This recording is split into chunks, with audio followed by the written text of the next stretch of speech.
So, what is a caregiver? Well, if you are transporting people to doctor's appointments, you're going to the pharmacy picking up medicine, you're going shopping at the grocery, you're coordinating doctors, insurance, hospital stays, institutionalized care, medicine management, personal hygiene. That's a tough one. Bathing, dressing, toileting. Are you helping with those things? Financial management. Are you paying bills? Are you applying for benefits? Trying to?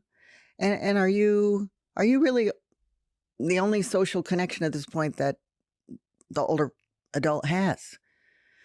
That's tough. Um, that puts a lot of pressure on you. So if you're doing all these things, then you are a caregiver. And what you do is valuable. What you do, even though you're not getting paid, has great value. And so these types of things are not covered by Medicare, which is the insurance that everybody over 65 generally has. So Medicare doesn't cover caregiving. And with 93% of people having a chronic health condition, it's impacting a lot of people. They've got to get the care from somewhere, and it's coming from family members. Medicaid, it just suffered some huge cuts under the One Big Beautiful Bill. So I've talked about that before. The fact that that kind of assistance is becoming harder to get, and you have to qualify for it. Again, you need to look at your options. And if you're at home, you may own your home. A lot of people do, and that's wonderful. But you may need to look at accessibility issues so that you don't fall down and end up not having to be able to go home. I relate to all those things. Do you? Okay. So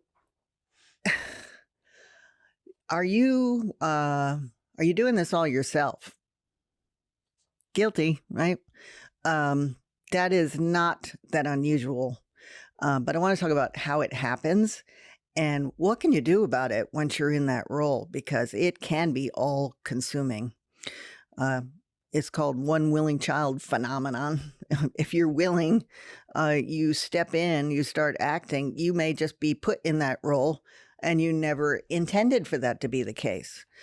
You may be the only one that really cares about your parents' day-to-day quality of life. If the others won't do it, then that leaves you, right? Or at least it feels like it. Do you live close? Everybody's spread all over the place these days. So do you live close? That's a default too. And like I said, once it starts, it is almost impossible to start redistributing the tasks and burdens of caregiving. There are people that come to me often and say, I'm it. My brother, my sister, they don't care. They don't want to help. They can't help. They've got 10 kids. They don't make enough money. They just filed bankruptcy. They're sick themselves. These are all real issues, right? Real issues. But it doesn't help when you're trying to meet that caregiving need.